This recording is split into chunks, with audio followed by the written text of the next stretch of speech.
കൂട്ടുകാരെ, ഒരു കുട്ടി കഥ കേട്ടാലോ? കഥയുടെ പേര് ചെറുതായി കാണരുത്. നാട്ടിൽ ഒരു വലിയ മരമുണ്ടായിരുന്നു. ധാരാളം പേർക്ക് അത് തണലേകി. ഒട്ടേറെ കിളികളുടെ വീടുമായി.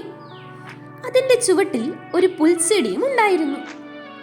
അത് ചെറിയ കാറ്റിലും വളയും. മരം ചെടിയോട് ചോദിച്ചു, നീ എന്താണ് വേരുകൾ മണ്ണിനടിയിലേക്ക് ഉറപ്പിക്കാത്തത്? ഞാൻ നിൽക്കുന്നത് പോലെ തലയുയർത്തി നിന്നുകൂടെ? ചെടി പറഞ്ഞു, ഞാൻ ഈ അവസ്ഥയിൽ സുരക്ഷിതയും സന്തോഷവതിയുമാണ്.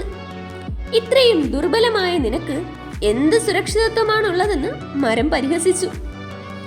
വൈകുന്നേരമായപ്പോൾ ശക്തമായ കാറ്റ് വന്നു.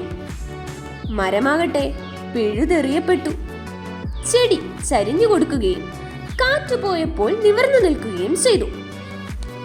എന്താ കുഞ്ഞുങ്ങളെ, നിങ്ങൾക്ക് മനസ്സിലായേ? ആരും വലുതല്ല, ആരും ചെറുതുമല്ല.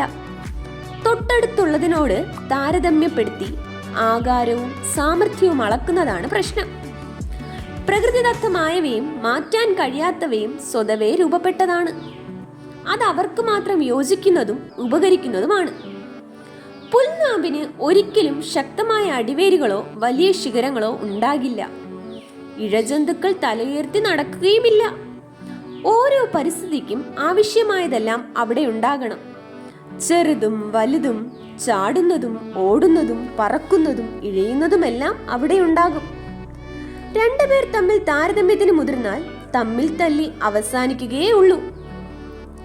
തന്നെ പോലെ അല്ലാത്തവർക്കെല്ലാം എന്തോ തകരാറുണ്ടെന്ന് ചിന്തിക്കുന്നവർക്ക് തന്റെ ഇടം തന്നെ നഷ്ടപ്പെടും. എല്ലാവർക്കും തങ്ങളായി തന്നെ ജീവിക്കാനുള്ള സ്വാതന്ത്ര്യം ലഭിച്ചാൽ തന്നെ പല വ്യക്തി സാമൂഹിക പ്രശ്നങ്ങൾക്കും പരിഹാരമാകും. തന്റേതായ ഇഷ്ടങ്ങൾക്കൊപ്പം മറ്റുള്ളവരുടെ ഇഷ്ടത്തെയും പരിഗണിച്ചാൽ തന്നെ ഏറെക്കുറെ പ്രശ്നങ്ങൾ തീരുമെന്നുറപ്പായല്ലോ.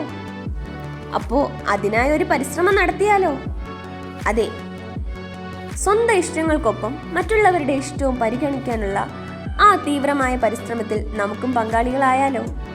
അതിന് നമുക്ക് സഹായിക്കട്ടെ. Thank you.